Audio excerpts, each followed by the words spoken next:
रात के 11:30 थे। हवेली के अवशेषों में टिमटिमाते दीपक एक एक करके अचानक बुझने लगे। कमरे में अंधेरा फैलते ही रमेश और शारदा दोनों घबरा गए। हे भगवान, ये कैसी आवाज थी? रमेश ने कान खड़े करते हुए कहा। हवा में जैसे किसी ने लोहे की चेन घसीटी हो। दोनों ने चारों ओर देखने की कोशिश की, लेकिन कमरा ऐसा अंधेरा था जैसे किसी ने रात को कोयले की कालिख में लपेट दिया हो। तभी किचन की दिशा से लगातार खड़खड़ाहट की आवाज आने लगी, जैसे बर्तन एक दूसरे से टकराकर गिर रहे हों। वे दोनों दबे पांव किचन की ओर बढ़े। मिट्टी के तेल के दिए जमीन पर गिरे पड़े थे, लेकिन वहां कोई नहीं था।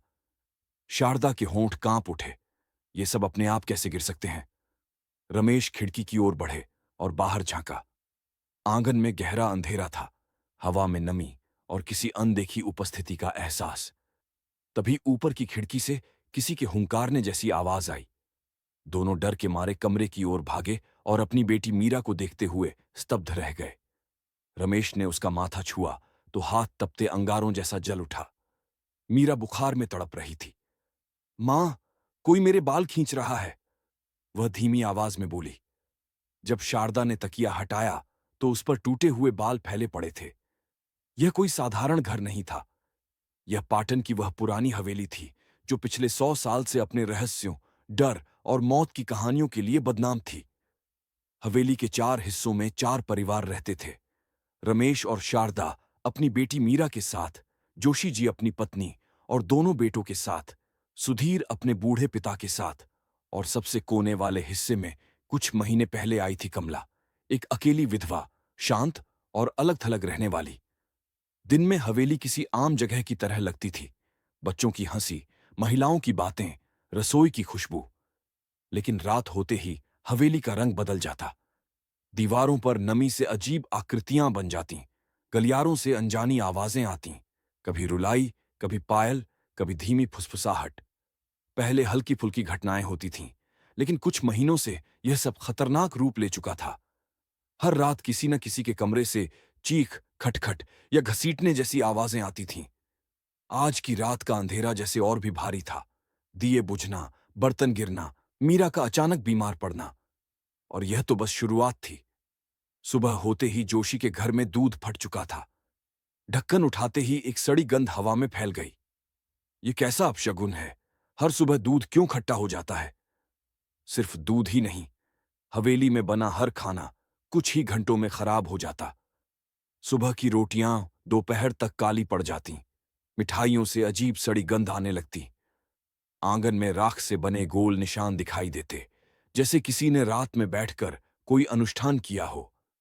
धीरे धीरे डर हवेली के हर कोने में पसरने लगा।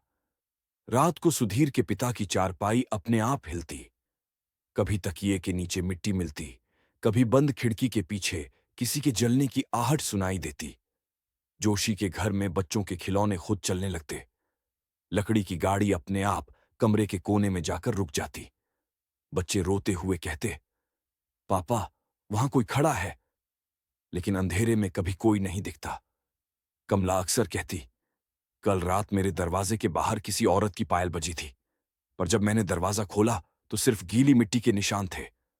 सब उसकी बात सुनते, सहम जाते, लेकिन सोचते, बेचारी अकेली है, डर के मारे भ्रम सुन रही होगी। लेकिन उसी दौरान हवेली का माहौल और जहरीला होता जा रहा था। हर खिड़की अपने आप खुलती और बंद होती। दरवाजों के बाहर राख, हल्दी और तांत्रिक चिन्ह के गोल निशान मिलते। एक सुबह शारदा ने दरवाजा खोला तो चौखट पर काले धब्बे और गोल तांत्रिक चक्र बने थे। तभी मीरा अचानक खांसते हुए गिर पड़ी और फिर बुखार में बड़बड़ाने लगी, जैसे किसी का नाम ले रही हो। तभी सबका शक भैरवनाथ पर गया। सामने वाली गली का तांत्रिक, जिसकी झोपड़ी से रात को हमेशा धुआं उठता था, मुर्गों और नींबू की बलि दी जाती थी और सुबह दरवाजे पर हड्डियां और राख मिलती थी। लोग मानते थे कि उसकी नजरें जिस पर पड़ती, उसका घर बर्बाद हो जाता। गांव वाले भड़क उठे। सब उसी की करतूत है।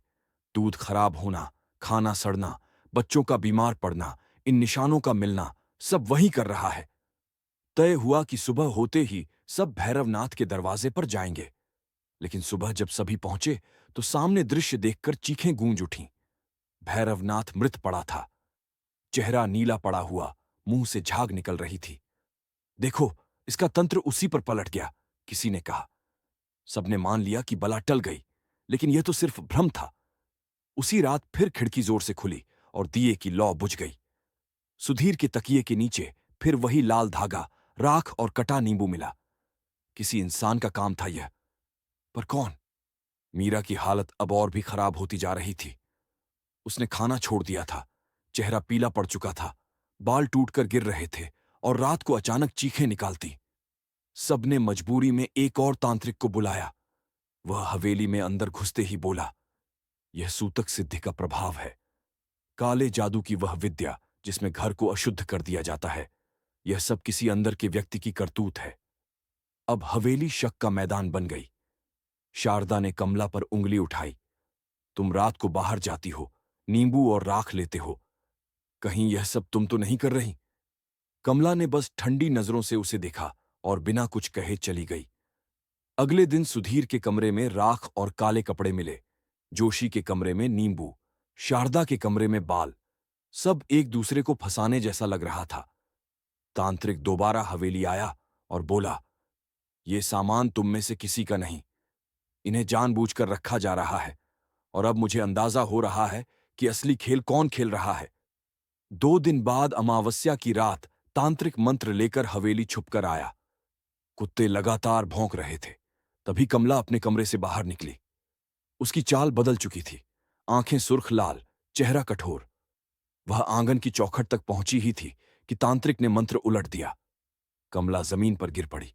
उसका शरीर ऐंठने लगा, चेहरा डर से जमे हुए, होंठ आधे खुले, जैसे उसकी सांस किसी ने अंदर ही रोक दी हो। सुबह लोग बाहर आए तो कमला को मृत पड़ी देख दंग रह गए। तांत्रिक ने कहा, यह सब कमला का ही किया था, उसने सूतक सिद्धि साधी थी। तुम सबका शक भैरवनाथ पर मोड़ा। भैरवनाथ उसकी हकीकत जान गया था, इसलिए वह पहला शिकार बना। सबके चेहरे पीले पड़ गए। कमला ने बचपन से काला जादू सीख रखा था। शादी के बाद उसने अपने पति और ससुराल पर भी यही विद्या आजमाई थी। जहां भी जाती बर्बादी फैल जाती। अब उसकी निगाह इस हवेली पर थी। वह चाहती थी कि कोई सुखी ना रहे। उसकी मौत के साथ उसकी काली परछाई हवेली की दीवारों में कैद हो गई। लेकिन किसी को नहीं पता कि वह पूरी तरह खत्म हुई या नहीं।